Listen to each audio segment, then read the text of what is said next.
Next question है question number 10, और ध्यान से सुनो क्या बोल रहा है पहले।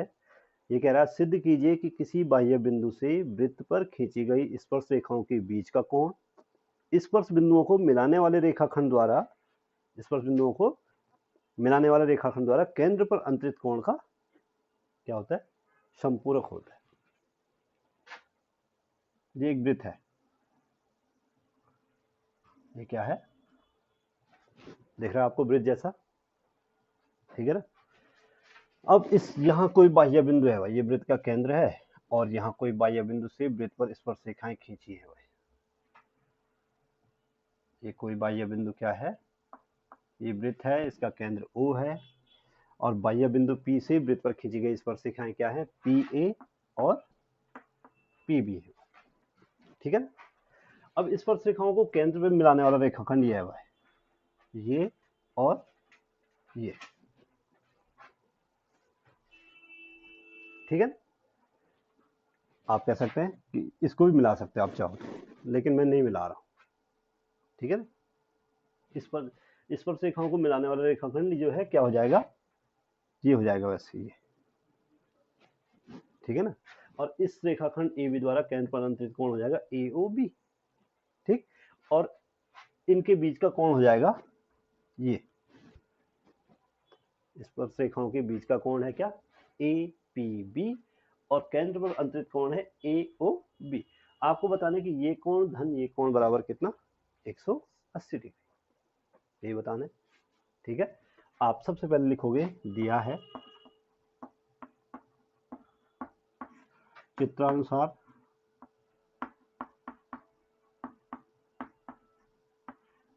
बाह्य बिंदु P से O केंद्र वाले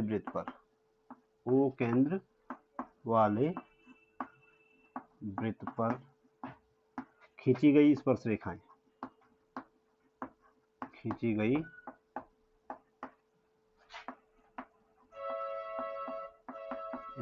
रेखाएं, क्या क्या है भाई, PA तथा PB, PA और ये तो दिया हुआ है, और आपको सिद्ध करना है,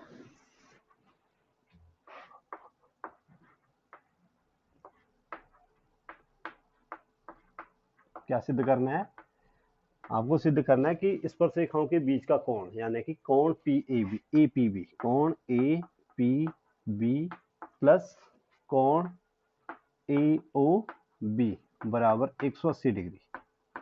संपूरक कोण का मतलब क्या होता है, जिन दो कोणों का योग 180 डिग्री हो, वही संपूरक होते हैं। तो आपको ये सिद्ध करना है कि ये दोनों कोण एक दूसरे के संपूरक हैं, या आपको ये सिद्ध करना है कि ये कोण इसका संपूरक है, या ऐसे भी पूछा जा सकता है कि ये वाला कोण इसका संपूरक है। सबका कहने का मतलब एक ही होता है, ठीक है। अब हम चलते हैं उपपत्ति में, थोड़ा सा ध्यान से देखोगे, आप जानते हैं चूंकि स्पर्श बिंदु से स्पर्श जाने वाली त्रिज्या स्पर्श रेखा पर क्या होता है भाई,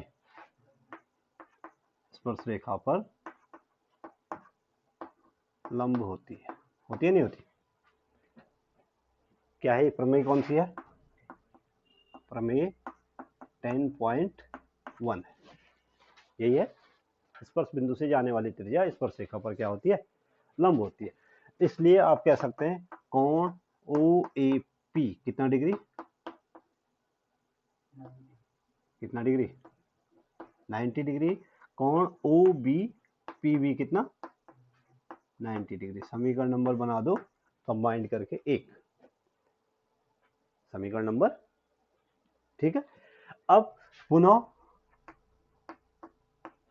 देखो, AOPA क्या है, एक AOBP क्या है, एक चतुर्भुज है, और चतुर्भुज के अंतः कोणों का योग कितना होता है, कैसे, 360 ही, मतलब 370 क्यों नहीं होता है, कहाँ पे है, दो त्रिभुज कहाँ है? देखो मैंने आपको एक फॉर्मूला बताया था, याद है? किसी बहुभुज में, यदि किसी बहुभुज में n भुजाएं हों तो उसके अंतःकोणों का योग 2n-4 समकोण होता है। तो इसमें कितनी भुजाएं हैं चतुर्भुज में? 4। तो 2n यानी 4 दूनी 8, 8 में से 4 गया 4, 4 समकोण यानी 360 डिग्री। ठीक है, तो ये याद रखना है। पुनः आप जानते हैं चतुर्भुज के चारों अंतःकोणों का योग, ध्यान रहे अंतःकोण है, बाह्य कोण अलग चीज है। अंतःकोणों का योग कितना होता है भाई? 360 डिग्री होता है, ये नोट कर लेना है। ठीक है, और इसलिए चतुर्भुज OAPB से, चतुर्भुज OAPB से कोण OAP प्लस कोण APB प्लस कोण OBP प्लस कोण AOB बराबर कितना हो जाएगा? 360 डिग्री हो जाएगा। देखो OAP यानी कि ये वाला कोण 90 डिग्री, OBP यानी ये वाला कोण, AOB यानी कि ये वाला कोण, और APB यानी कि ये वाला कोण। जिस कोण पे, जिस बिंदु पे कोण बन रहा है उस बिंदु को बीच में लिखो। ठीक है, अब इसलिए OAP कितना है? 90 डिग्री। APB कितना है? मालूम नहीं है। OPB कितना है? 90। और AOB क्या है? मालूम नहीं, बराबर 360 डिग्री। और कोण APB प्लस कोण AOB बराबर 360 और माइनस, देखो 90 90 कितना हुआ? 180, इधर जाके माइनस हो जाएगा। तो कोण APB plus angle AOB equal to 180 degree, कितना? और ये सिद्ध हुआ है। ये क्या हुआ? सिद्ध हुआ। ये आपका